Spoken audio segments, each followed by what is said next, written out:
नमस्कार दोस्तों, स्वागत है आप सभी लोगों का एक बार फिर से राम एकेडमी के इस यूट्यूब प्लेटफॉर्म पर।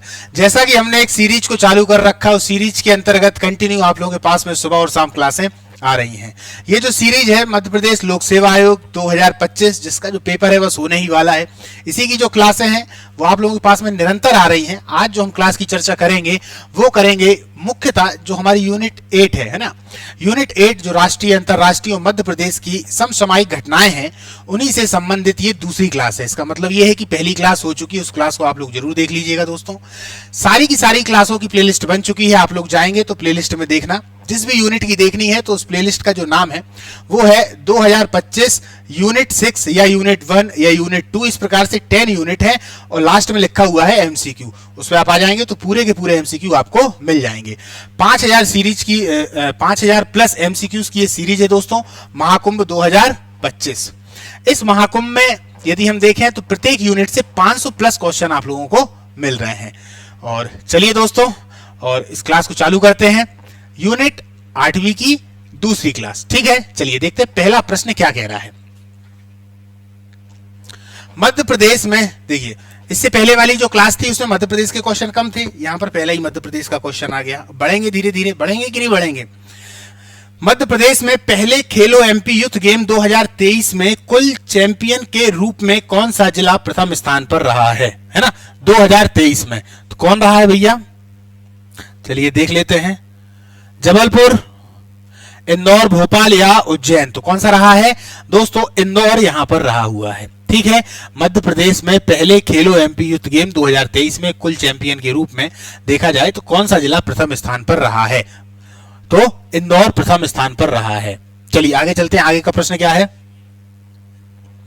हाल ही में महाराष्ट्र राज्य विधानसभा में कितनी सीटों पर निर्वाचन हुआ था। महाराष्ट्र में चुनाव चल रहे थे कि नहीं चल रहे थे, तो यहां पर कुल कितनी सीटों पर निर्वाचन हुआ है, 288, 244, 255 या 233। इसका आंसर क्या हो जाएगा, 288।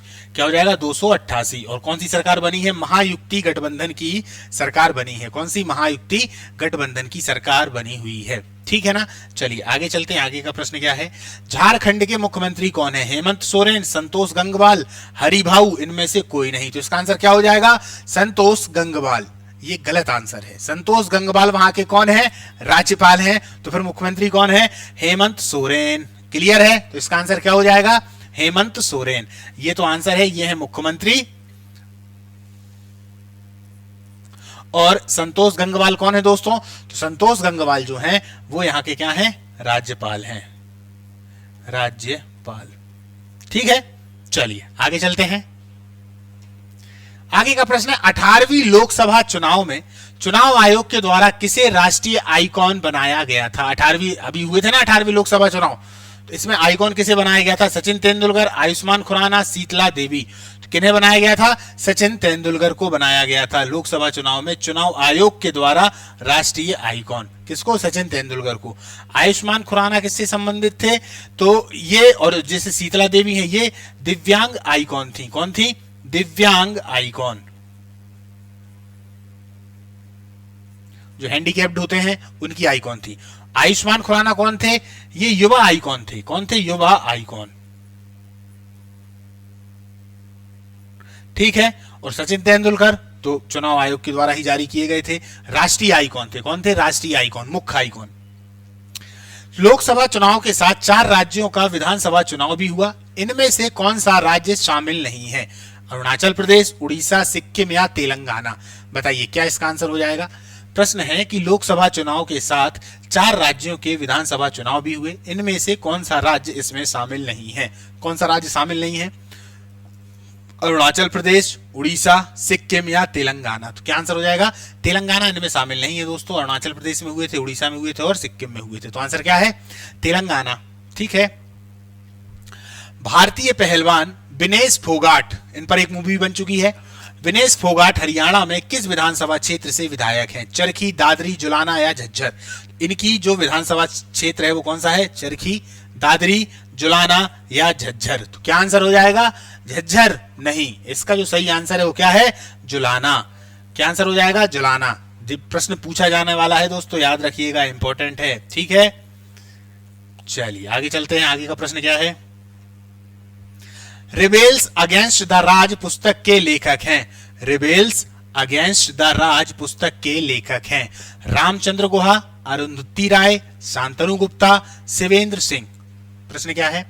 रिबेल्स अगेंस्ट द राज पुस्तक के लेखक हैं रामचंद्र गुहा, अरुंधति राय, शांतनु गुप्ता और शिवेंद्र सिंह। तो इसका जो सही आंसर है वो क्या हो जाएगा? Ramachandra Guha. Rebels against the राज पुस्तक। पुस्तकें जरूर याद करना, एक पुस्तक आनी है करंट में अगर देखा जाए। एक आपसे दिन पूछा जाएगा कि भैया ये दिन किस लिए मनाया जाता है। जैसे अभी अपन लोगों ने पिछली वाली क्लास में 2 दिन देखे थे कि नहीं, एक जीएसटी दिवस देखा था और एक महिला दिवस देखा था कि नहीं देखा था, राष्ट्रीय महिला दिवस। तो इस प्रकार से आपको दिन याद करने हैं, पुस्तकें पूछी जाएंगी आपसे। कुछ चीजें ऐसी हैं जहां से प्रश्न पूछे ही जाते हैं। चलिए आगे चलते हैं। 33वां पेरिस ओलंपिक 2024 में भारत से उद्घाटन समारोह में पीवी सिंधु के साथ ध्वजवाहक कौन थे? याद रखना, 33वें पेरिस ओलंपिक की बात चल रही है 2024 में।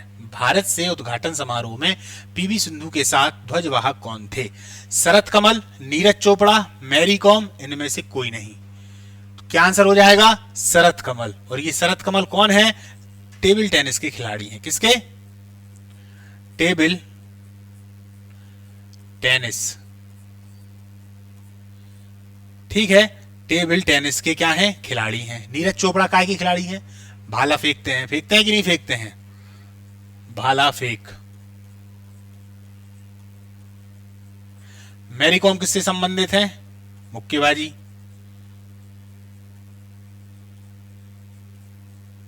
क्लियर? चलिए आगे चलते हैं। T20 world cup cricket, T20 world cup cricket 2024 की मेजबानी किस देश ने की? यूएसए और वेस्ट इंडीज, भारत, पाकिस्तान, इनमें से कोई नहीं। तो अभी T20 वर्ल्ड कप 2024 हुआ था, इसको तो अधिकतम जो लड़के हैं वो सही कर ही लेंगे। आईपीएल वो लोग खेला ही करते हैं, खेलते हैं कि नहीं खेलते हैं, ड्रीम 11 भी खेला करते हैं, तो उनको इसकी इतनी नॉलेज होती है कि ऐसे क्वेश्चन अगर मान लीजिए 10 आ जाएं जो क्रिकेट से संबंधित होंगे, तो 10 में से जो युवा है वो 9 तो लगा के ही आएंगे। हो सकता है ये 10 में से 10 भी लगा के आ जाएं। तो ये कृपा किसकी है? ड्रीम 11 की कृपा है, और भी आईपीएल वगैरह खेलते रहते हैं। तो T20 वर्ल्ड कप क्रिकेट 2024 की मेजबानी कौन से देश ने की? यूएसए और वेस्ट इंडीज। भारत, पाकिस्तान, इनमें से कोई नहीं। तो यूएसए और वेस्ट इंडीज ने। ठीक है ना? चलिए आगे चलते हैं। आगे का प्रश्न क्या है? खिलाड़ी आर वैशाली का संबंध किस खेल से है? शतरंज, गोल्फ, कुश्ती या फुटबॉल? खिलाड़ी आर वैशाली का संबंध किस खेल से है? शतरंज से है, गोल्फ से है, कुश्ती से है या फुटबॉल से है? तो इनका जो संबंध है दोस्तों वो किससे है? शतरंज से है। फिर से एक बार पढ़ देता हूं प्रश्न को। खिलाड़ी आर वैशाली, ऐसा भी आ जाए, आर वैशाली का संबंध किस खेल से है? शतरंज, गोल्फ, कुश्ती या फुटबॉल? तो किससे है दोस्तों? शतरंज से है। ठीक है। 19वां G20 शिखर सम्मेलन किस देश में आयोजित हुआ?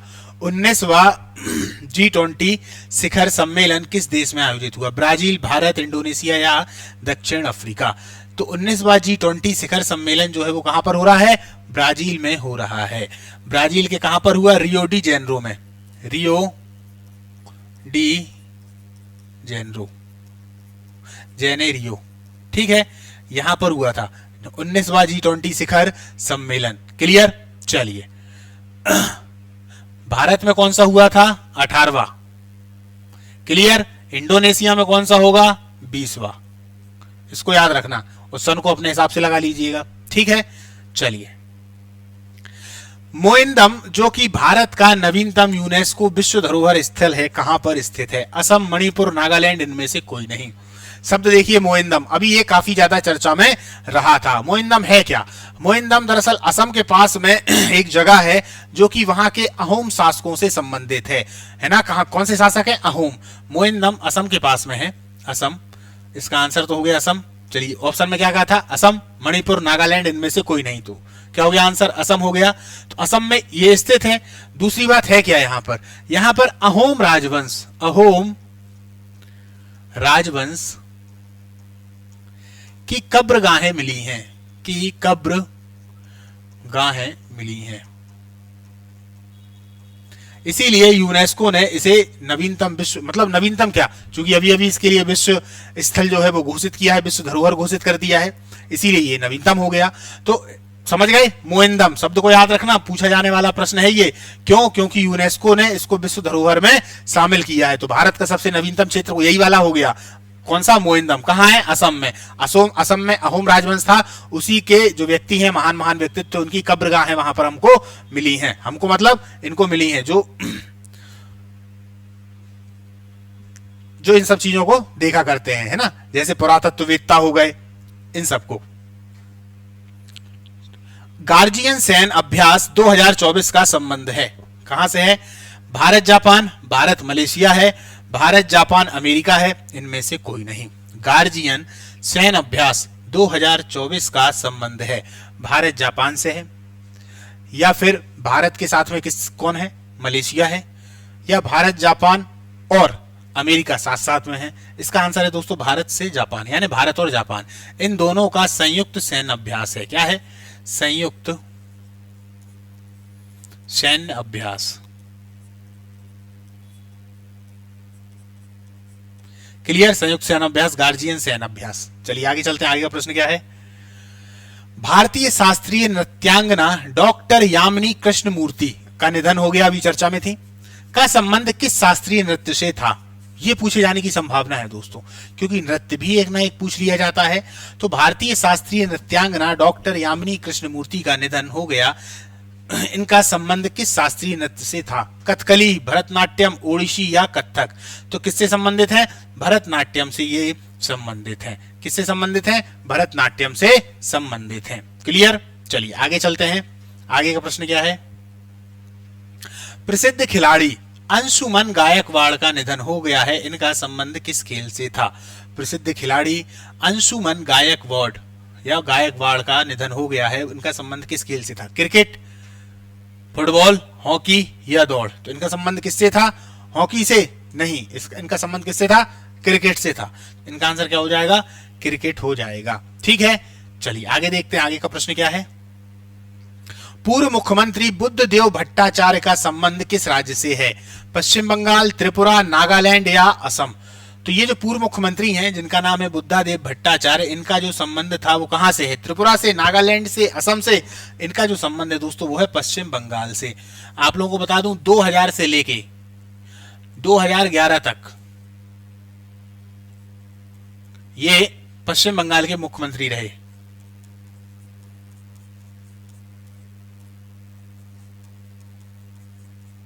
और माने हुए मुख्यमंत्री थे दोस्तों, कम्युनिस्ट पार्टी से संबंधित हैं। किससे? कम्युनिस्ट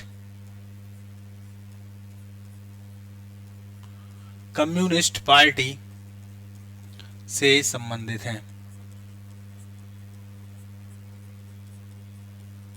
कम्युनिस्ट पार्टी से संबंधित हैं। चलिए आगे चलते हैं। वर्ष 2024 में प्रथम विज्ञान रत्न पुरस्कार से किसे सम्मानित किया गया? वर्ष 2024 में प्रथम विज्ञान रत्न पुरस्कार से किसे सम्मानित किया गया? गोविंद राजन, पद्मनाभन, बुद्धदेव भट्टाचार्य, सुरेंद्र बनर्जी? इनमें से कोई नहीं। बुद्धदेव भट्टाचार्य के बारे में तो अभी अपन ने देखा है, मुख्यमंत्री रहे हैं कि नहीं? कहां के? पश्चिम बंगाल के। तो इन्हीं को क्या विज्ञान रत्न पुरस्कार मिला है? बताइए। नहीं भैया, ये जो विज्ञान रत्न पुरस्कार से सम्मानित व्यक्ति हैं वो हैं गोविंद राजन पद्मनाभन। ठीक है, गोविंद राजन पद्मनाभन। कब? वर्ष 2024 में प्रथम विज्ञान रत्न पुरस्कार से इनको सम्मानित किया गया है, प्रथम विज्ञान रत्न पुरस्कार से। क्लियर है? चलिए आगे चलते हैं। मध्य प्रदेश में आयोजित 66वें अखिल भारतीय कालिदास समारोह का उद्घाटन किनके द्वारा किया गया है? उपराष्ट्रपति जगदीश धनखड़, राष्ट्रपति द्रौपदी मुर्मू, प्रधानमंत्री मोदी जी? इनमें से कोई नहीं। क्या आंसर हो जाएगा इनका? प्रधानमंत्री मोदी जी? नहीं भैया, इसका जो आंसर है वो है उपराष्ट्रपति जगदीप धनखड़। क्या है? उपराष्ट्रपति जगदीप धनखड़। जगदीप धनखड़ से संबंधित एक प्रश्न इससे पहले वाली क्लास में भी पूछा गया था। ठीक है, चलिए आगे चलते हैं। और द्रौपदी मुर्मू पे भी प्रश्न था, हालांकि मोदी जी पे प्रश्न नहीं थे इससे पहले वाली क्लास में, लेकिन द्रौपदी मुर्मू जी पे 2 प्रश्न थे। एक तो कहाँ की यात्रा पे गई हैं, और साथ ही साथ में कि कहाँ की उनको उपाधि भी प्रदान की गई है, अभी किस देश ने उनको उपाधि प्रदान की थी, है ना। चलिए आगे चलें। शास्त्रीय संगीतकार पंडित राम नारायण का संबंध किस वाद्य यंत्र से है? ये भी पूछ लिया जाता है, बार बार पूछा जाता है। सारंगी, ढोलक, सरोज, तबला। क्या ढोलक बजाते हैं? क्या सरोज या तबला या फिर सारंगी? ये मुख्यतः सारंगी बजाते हैं। क्या बजाते हैं? सारंगी बजाते हैं। शास्त्रीय संगीतकार पंडित राम नारायण का संबंध किस वाद्य यंत्र से है? तो सारंगी से है। किससे? सारंगी से। द स्टैनिक वर्सेस पुस्तक किसके द्वारा लिखी गई है? सलमान रश्दी, अलका चौहान, अरुंधति राय, इनमें से कोई नहीं। फिर से देखते हैं, प्रश्न है द स्टैनिक वर्सेस पुस्तक किसके द्वारा लिखी गई है? सलमान रश्दी, अलका चौहान, अरुंधति राय, इनमें से कोई नहीं। तो कौन हो जाएंगे? सलमान रश्दी। सलमान रश्दी के द्वारा ये वाली जो किताब है या पुस्तक है वो लिखी गई है। मध्य प्रदेश ने किस राज्य के साथ चीता परियोजना के लिए संयुक्त कॉरिडोर प्रबंधन समिति का गठन किया गया है या किया है? मध्य प्रदेश ने किस राज्य के साथ चीता परियोजना के लिए संयुक्त कॉरिडोर प्रबंधन समिति का गठन किया है? राजस्थान, महाराष्ट्र, गुजरात या केरल? तो कौन है? राजस्थान। ये जो कूनो पालपुर राष्ट्रीय उद्यान है, इसी का कुछ भाग राजस्थान में भी है और जो मध्य प्रदेश है वहां पर भी है। इसीलिए मध्य प्रदेश सरकार ने राजस्थान के साथ में चीता परियोजना के लिए संयुक्त कॉरिडोर प्रबंधन समिति का गठन किया है। ठीक है। ये जो चीते थे कहां से लाए गए थे? नाइजीरिया से लाए गए थे। याद करिए, मोदी जी ने उन चीतों के साथ में कितनी गजब गजब की फोटो खिंचवाई थी। काफी ज्यादा समाचार पत्रों में बार बार दिखाई दिया जा रहा था, है ना, कि बाहर से चीते मंगाए जा रहे हैं। चलिए आगे चले। तो ये राजस्थान याद रखिएगा। प्रबोवो सुबियांतो को मुख्य अतिथि के रूप में गणतंत्र दिवस 2025 के लिए आमंत्रित किया गया था। अच्छी बात है। यह किस देश के राष्ट्रपति हैं? ये दूसरी अच्छी बात है और यही हमें बताना है। ये तो हमको पता है कि भैया मुख्य अतिथि के रूप में गणतंत्र दिवस में 2025 में ये आए हुए हैं, पर ये किस देश से संबंधित है? प्रश्न यही पूछा जाएगा। Laos, Singapore, Brazil, Indonesia. तो ये कहां से संबंधित है? ये इंडोनेशिया से संबंधित है। कहां से संबंधित है? इंडोनेशिया से संबंधित है। Prabowo Subianto. ठीक है। चलिए, चर्चा में रहा शेंडाई फ्रेमवर्क किससे संबंधित है? आपदा जोखिम उन्नीकरण निम्नीकरण है। क्या है? लीजिए, अब सही है, निम्नीकरण। चर्चा में रहा शेंडाई फ्रेमवर्क किससे संबंधित है? आपदा जोखिम निम्नीकरण, आपदा जोखिम को निम्न करना। आर्थिक व्यापार से संबंधित है यानी ट्रेड, ग्लोबल वार्मिंग से संबंधित है या परमाणु युद्ध से संबंधित है? तो इसका आंसर क्या हो जाएगा? इसका जो आंसर है वो है आपदा जोखिम निम्नीकरण। आपदा जोखिम निम्नीकरण से ये संबंधित है। भारत और किस देश ने मिलकर, ये दरअसल यहां पर दोस्तों इस तरीके से फिल इन द ब्लैंक्स था, यानी कि रिक्त स्थान है ये। तो भारत और रिक्त स्थान या डैश डैश देश मिलकर वर्ष 2026 को संस्कृति, पर्यटन और आर्टिफिशियल इंटेलिजेंस वर्ष के रूप में मनाएंगे। फिर से सुनिए, भारत और डैश डैश डैश देश मिलकर वर्ष 2026 को संस्कृति, पर्यटन और आर्टिफिशियल इंटेलिजेंस वर्ष के रूप में मनाएंगे। फ्रांस, स्पेन, श्रीलंका या नेपाल? क्या आंसर हो जाएगा इसका? स्पेन, है ना। इसका आंसर क्या है? स्पेन है। तो भारत और स्पेन मिलकर वर्ष 2026 को संस्कृति, पर्यटन और आर्टिफिशियल इंटेलिजेंस वर्ष के रूप में मनाएंगे। ठीक है ना। चलिए आगे चलते हैं। आगे का प्रश्न क्या है? अनुसूचित जातियों का उपवर्गीकरण लागू करने वाला देश का पहला राज्य कौन सा बना है? अच्छा, अनुसूचित जातियां, प्रश्न को समझना। अनुसूचित जाति, हमने क्या देखा है कि यदि आरक्षण की हम बात करते हैं भारत में, तो आरक्षण के तौर पर अलग अलग जगह ओबीसी के लिए अलग है, एससी के लिए अलग है, एसटी के लिए अलग है। अब इसमें क्या है? अनुसूचित जातियों का उपवर्गीकरण, यानी कि एससीओ के लिए जितना आरक्षण दे दिया गया है उसमें भी वर्गीकरण कर दिया गया, उसमें भी वर्गीकरण कर दिया गया। ऐसा करने वाला पहला राज्य कौन सा है? प्रश्न ये है। समझे? नहीं समझे? समझो एक बार। अनुसूचित जातियों का उपवर्गीकरण लागू, वर्गीकरण नहीं, उपवर्गीकरण। कब होगा उपवर्गीकरण? पहले वर्गीकरण हो चुका है। उपवर्गीकरण लागू करने वाला देश का पहला राज्य कौन सा बना है? हरियाणा, महाराष्ट्र, राजस्थान या उत्तर प्रदेश? तो इसका आंसर क्या हो जाएगा? हरियाणा। हरियाणा में 20% आरक्षण था, उसमें भी उन्होंने इसका उपवर्गीकरण कर दिया है ना। जो अन्य जो जाति हैं उसमें भी उनको दो भागों में विभाजित कर दिया है। ठीक है। चलिए 20% में से भी कर दिया गया है। किस देश ने बंगाल की खाड़ी में उठे चक्रवर्ती तूफान दाना का नामकरण किया है? किस देश ने बंगाल की खाड़ी कहां पे है? ये बना लिए इस तरीके से, तो बंगाल की खाड़ी तो ये हो गई, ये वाला क्षेत्र हो गया, और ये वाला जो क्षेत्र हो गया वो कौन सा हो गया? एक तरीके से अरब सागर वाला हो गया, ये पूरा हिंद महासागर हो गया, दोनों को मिला दें तो। अब उठ यहां पे रहा है, नामकरण कौन कर रहा है? सऊदी अरब कर रहा है कि नहीं? इसकी कहानी है, कभी बताऊंगा दोस्तों, पर इसका जो अभी आंसर है वो क्या है? सऊदी अरब। क्या है? सऊदी अरब। इनको जो नामकरण दिया जाता है वो एक प्रोसेस के तहत दिया जाता है कि इनका नाम क्या है, ठीक है ना। चलिए, तो इसका जो आंसर है वो क्या है? सऊदी अरब। तो किस देश ने बंगाल की खाड़ी में उठे चक्रवर्ती तूफान दाना? बंगाल की खाड़ी में तूफान उठेगा तो कौन सा क्षेत्र प्रभावित होगा? निश्चित तौर पर ये जो उड़ीसा वाला क्षेत्र है ये प्रभावित होगा। तो यहां भी कौन सा हुआ है? उड़ीसा प्रभावित हो गया है। कौन सा हो गया है? उड़ीसा प्रभावित हो गया है, ठीक है। आगे चलते हैं। प्रधानमंत्री मोदी जी, चलो आ गए। नरेंद्र मोदी जी ने धरती आता जनजातीय ग्राम उत्कर्ष अभियान की शुरुआत कहां से की? प्रधानमंत्री नरेंद्र मोदी ने धरती आता जनजातीय ग्राम उत्कर्ष अभियान की शुरुआत कहां से की? हजारीबाग, पुणे, पटना या भोपाल से। तो ये कहां से कर रहे हैं? हजारीबाग, झारखंड से कर रहे हैं। कहां से? हजारीबाग, झारखंड से। ये प्रश्न इसलिए मैं लेके आया था दोस्तों क्योंकि कारण है, एक तो ये जनजातीय है, दूसरी बात जनजातीय टॉपिक भी जोड़ा गया है ना, ऊपर से मोदी जी भी हैं, और आप लोगों में जनजातीय टॉपिक जो 10वीं यूनिट है वो जोड़ ही दी गई है। हो सकता है 10वीं यूनिट में ऐसा प्रश्न आ जाए, हालांकि करंट का है उसमें तो नहीं आएगा, पर इनसे संबंधित जरूर आ जाएगा, है ना। तो हजारीबाग, झारखंड से 15 नवंबर, इस तारीख को भी याद रखिएगा, प्रधानमंत्री नरेंद्र मोदी के द्वारा, ठीक है। आगे चलते हैं। 70वें राष्ट्रीय फिल्म पुरस्कार समारोह में दादा साहब फाल्के पुरस्कार से किसे सम्मानित किया गया है? भैया मिथुन चक्रवर्ती, गोविंदा, अन्नू कपूर और आमिर खान। तो दादा साहब फाल्के पुरस्कार से 70वें राष्ट्रीय फिल्म पुरस्कार में मिथुन चक्रवर्ती जी को सम्मानित किया गया है। आज भी आप देखेंगे मिथुन चक्रवर्ती जी की जो फैन फॉलोइंग है वो बहुत ज्यादा है। गांव वाले क्षेत्रों में यदि आप देख लें तो जितने नहीं है वो सब लोग क्या बने फिरते रहते हैं एकदम मिथुन चक्रवर्ती जी, मतलब एक तरीके से इनकी फैन फॉलोइंग बहुत तगड़ी है। तो इन्हीं को सम्मानित किया गया है, याद रखिएगा, है ना। इनको दादा दादा ही बोलते हैं कि नहीं बोलते हैं? दादा, मिथुन दा भी बोलते हैं, मिथुन दा। आजकल ये क्या करते हैं, किसी भी जैसे जो भी शो हो रहा होगा तो उसमें जज के रूप में आ जाते हैं ना, जज के रूप में। चलिए आगे चलते हैं। ग्लोबल हंगर इंडेक्स 2024 में भारत की रैंक क्या है? 2024 की पूछ रहा है, तो भैया 105वीं रैंक है कि 106वीं है कि 111वीं है कि 112वीं है? इसका जो आंसर है वो क्या है? 105वीं। और इससे पहले क्या थी? 111 थी। तो 2023 में, कब? 2023 में जो रैंक थी वो कितनी थी? 111 थी, ठीक है। और 2024 में कितनी है? 105। इसको याद रखिएगा। आगे चलते हैं।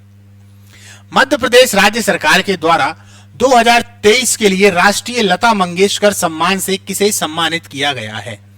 मध्य प्रदेश राज्य सरकार के द्वारा 2023 के लिए राष्ट्रीय लता मंगेशकर सम्मान से किसे सम्मानित किया गया है? ठीक है भैया। के.एस. चित्रा, सुनिधि चौहान, उत्तम सिंह या महिपाल अजय? इसका आंसर क्या हो जाएगा? के.एस. चित्रा, सुनीति चौहान, उत्तम सिंह या महिपाल अजय। तो इसका जो आंसर है वो हो जाएगा के.एस. चित्रा। के.एस. चित्रा जी के लिए फिर से समझना, मध्य प्रदेश राज्य सरकार के द्वारा 2023 के लिए राष्ट्रीय लता मंगेशकर सम्मान, कौन सा है? राष्ट्रीय लता मंगेशकर सम्मान, ठीक है। चलिए, वर्ष 2022 का लता मंगेशकर पुरस्कार किसे मिला है? उत्तम सिंह को, हिम्मत सिंह को, बहादुर सिंह को, इनमें से कोई नहीं। तो ये उत्तम सिंह है। फिर 2022 का उत्तम सिंह को, और इससे पहले चित्रा जी को, ठीक है। याद रखना, उत्तम चित्रा, उत्तम चित्रा। चित्र कैसे होते हैं? उत्तम तो होते ही हैं, होते हैं कि नहीं होते? तो दोनों नाम को याद रखना। चलिए, किसकी अध्यक्षता में एक देश एक चुनाव समिति का गठन किया गया? अभी किया जा रहा था कि नहीं? एक चुनाव एक समिति का गठन। रामनाथ कोविंद, द्रौपदी मुर्मू, नरेंद्र मोदी, इनमें से कोई नहीं। इसके बारे में दोस्तों आप लोगों को काफी चर्चा कर सकता हूं, पर वो समय अभी है नहीं। अभी आप लोग एमसीक्यू देखें, फिर कभी इस पर एक क्लास लेके आऊंगा अच्छे से। एक देश एक चुनाव समिति, है ना, तब आप लोगों को समझ में आएगा कि ये है क्या। बहुत सारे लोग इसके बारे में जानते भी हैं। अभी फिलहाल में इसका जो आंसर है वो क्या है? रामनाथ कोविंद। रामनाथ कोविंद जी हैं जिनकी अध्यक्षता में इस चुनाव समिति का गठन किया गया है। इसरो शुक्र के लिए अपना मिशन शुक्रयान कब लॉन्च करेगा? इसरो शुक्र के लिए अपना मिशन शुक्रयान कब लॉन्च करेगा? 2025, 26, 27, 28। कब करेगा भैया? 28 में इसरो शुक्र के लिए अपना अभियान शुक्रयान कब लॉन्च करेगा? तो ये कब करेगा? 2028 में लॉन्च करेगा। ठीक है, चलिए। पैरालंपिक खेलों के ट्रैक इवेंट में पदक जीतने वाली पहली भारतीय खिलाड़ी कौन है? प्रीतिपाल, नेहा तिवारी, ज्योति कुमारी, इनमें से कोई नहीं। बताइए, पैरालंपिक खेलों के ट्रैक इवेंट में पदक जीतने वाली पहली भारतीय खिलाड़ी कौन सी है? तो इसका जो आंसर हो जाएगा वो क्या हो जाएगा? प्रीतिपाल। प्रीतिपाल जी हैं, ना ही इसमें नेहा तिवारी हैं और ना ही इसमें ज्योति कुमारी हैं। सही आंसर क्या हो जाएगा? प्रीतिपाल। लगभग 200 वर्षों तक तटस्थ रहने के बाद, तटस्थ का मतलब है ना यहाँ के ना वहां के, यानी कि मान लीजिए ये नदी बह रही है, अब ना ही आप इस किनारे पे है ना ही आप इस किनारे पे, आपका इनसे किसी कोई लेना देना है ही नहीं, उसी को क्या बोलते हैं? तटस्थ। यानी कि यहां से मान लो कोई चीजें बहती हुई जा रही हैं और आप यहाँ पे तट पे खड़े हुए हैं, बस तट से थोड़ा दूर हैं, आपका कोई लेना देना ही नहीं है, ना ही आप इस तट पे हो ना ही उस तट पे, तो क्या हो गए फिर? तटस्थ हो गए। यानी कि दोनों ग्रुपों में से बीच में से आना ही नहीं है, जाना ही नहीं है किसी के पास में, उसी को क्या बोलते हैं? तटस्थ। एक तरीके से जो गुटनिरपेक्ष आंदोलन था, गुटनिरपेक्ष जो देश थे वो भी इसी तरीके से थे, तटस्थ हैं। इसमें वो पूछ रहा है लगभग 200 वर्षों तक तटस्थ रहने के बाद मार्च 2024 में निम्नलिखित में से कौन से देश ने आधिकारिक तौर पर नाटो की सदस्यता ली है? Sweden, Iceland, Finland. तो इसका जो आंसर है दोस्तों वो तो है स्वीडन। स्वीडन जब आ गया तो लगभग में 32 देश नाटो में हो गए। North Atlantic treaty organization NATO का फुल फॉर्म है। 32 इसमें अभी क्या है? देश हैं जब स्वीडन आ गया। इसी का 31वां देश फिनलैंड है। कौन सा? 31वां देश कौन सा है? फिनलैंड है। तो इन दो बातों को याद रखना। कौन सी हैं दो बातें? पहली बात तो यही है कि 32 देश हैं और 31वां देश है फिनलैंड। फिर दूसरी बात क्या है? दूसरी बात यह है कि पहली बात को भूलना नहीं है, वो ज्यादा जरूरी है, तो दूसरी बात इन सबसे ज्यादा जरूरी है। क्लियर? आगे चलें, आगे देखते हैं आगे का प्रश्न क्या है। वक्फ विधेयक संशोधन की जांच के लिए संसद की संयुक्त समिति का अध्यक्ष किसे बनाया गया? किसे बनाया गया है? जगदंबिका पाल को, जेपी नड्डा को, अमित शाह को, भूपेंद्र यादव को। तो किसको बनाया गया है? अमित शाह को नहीं, ये गलत है। इसको जो अध्यक्ष बनाया गया है वो बनाया गया है जगदंबिका पाल को। ये इसका सही आंसर है। वक्फ विधेयक संशोधन, याद रखिएगा, वक्फ के पास में जो जमीनें हैं, जो इनके पास में जमीनें हैं आज के समय पे, वक्फ बोर्ड है जो, इनके पास में जो जमीनें हैं वो भारत में तीसरी सबसे ज्यादा जमीनों वाली संस्थाएं हैं।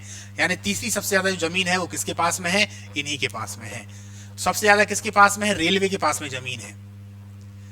और ये कौन से नंबर पे आती हैं? ये तीसरे नंबर पे आते हैं वक्फ। तो वो जमीनें जो इनके पास में, वो कैसे इनके पास में जमीनें हैं, और भी बहुत सारी जांच होनी है, तो उन्हीं से संबंधित जो जांच समिति बनी हुई है वो किसके अंतर्गत है? जगदंबिका पाल के अंतर्गत। ठीक है, मतलब ये अध्यक्ष है उसमें। अयोध्या के भगवान राम पर आधारित दुनिया का पहला डाक टिकट किस देश ने जारी किया? भैया भगवान राम जी पे प्रश्न है, पूछा तो जाएगा ही। दूसरी बात, महाकुंभ भी चल रहा है, अयोध्या में रामलला जी की जो स्थापना है वो भी हो गई है, तो राम जी से एक क्वेश्चन तो आना ही है। अब यहाँ पर देखिए, अयोध्या के भगवान राम पर आधारित दुनिया का पहला डाक टिकट किस देश ने जारी किया? Indonesia, Laos, Singapore, Sri Lanka. तो किसने कर रखा है? इंडोनेशिया लगेगा आपको, हो सकता है आपको लाओस लगे, हो सकता है आपको सिंगापुर लगे या श्रीलंका लगे, पर आपको कुछ भी लगे, इसका जो सही आंसर है वो क्या है? इसका जो सही आंसर है वो है लाओस, है ना। आपके लगने से कुछ नहीं होता, यहां पर जो क्वेश्चन आंसर सही होगा, जो आंसर सही होगा उसी को तो माना जाएगा भाई। तो अयोध्या के भगवान राम पर आधारित दुनिया का पहला डाक टिकट किस देश ने जारी किया है? लाओस ने जारी कर रखा है। किसने जारी कर रखा है? लाओस ने जारी कर रखा है। ठीक है, चलिए भैया आगे देखते हैं आगे का प्रश्न क्या है। प्रोवा 3 मिशन किसके अध्ययन से संबंधित है जिसे इसरो के द्वारा लॉन्च किया गया है? प्रोवा 3 मिशन, अच्छा प्रश्न है। सूर्य के कोरोना, कोविड की बात चल रही है क्या? नहीं भाई, ये सूर्य का कोरोना यानी सूर्य की जो बाहर की जो सतह है उससे संबंधित है, कोविड वाला कोरोना नहीं है। चांद की मिट्टी या मंगल पर जीवन या शुक्र की सतह? प्रश्न समझिए, प्रोवो 3 मिशन किसके अध्ययन से संबंधित है जिसे इसरो के द्वारा लॉन्च किया गया है? तो सूर्य के कोरोना, चांद की मिट्टी, मंगल पर जीवन या शुक्र की सतह। तो ये सूर्य के कोरोना से संबंधित है, एक तरीके से उसके ताप से संबंधित है। उसका जो कोरोना है, जो उसकी सतह है, उसके बारे में एक तरीके से जानकारी कि कितना इसका जो कोरोना है, कितने डिग्री सेल्सियस है, क्या है, ये जानकारी तो हमको बाहर से है, अभी हम उसके पास थोड़ी ना पहुंचे, अभी उसका ढंग से जो अध्ययन होना चाहिए वो थोड़ी ना है।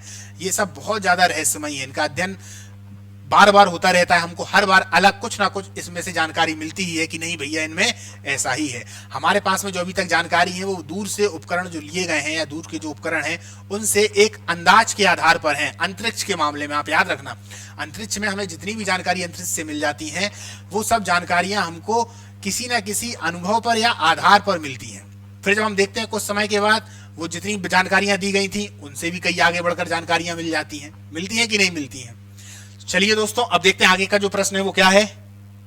चलिए, आज की जो ये वाली क्लास है हमारी दूसरी क्लास थी, किससे? यूनिट 8 की सेकंड क्लास थी, करंट अफेयर से संबंधित राष्ट्रीय, अंतरराष्ट्रीय और मध्य प्रदेश में जो सामायिक घटनाएं हैं, समसामयिक घटनाएं हैं, उनसे संबंधित। क्लियर? चलिए, आज की इस क्लास को हम समाप्त करते हैं, अब मिलेंगे अगली क्लास में। और जो हमारी अगली क्लास होगी वो यूनिट 8 की कौन सी क्लास होगी? तीसरी क्लास होगी। उसमें हम मध्य प्रदेश के कुछ और क्वेश्चन लेके आएंगे, साथ ही साथ राष्ट्रीय और अंतरराष्ट्रीय क्वेश्चन तो चल ही रहे हैं। नमस्कार, जय हिंद, मिलते हैं अगली क्लास में।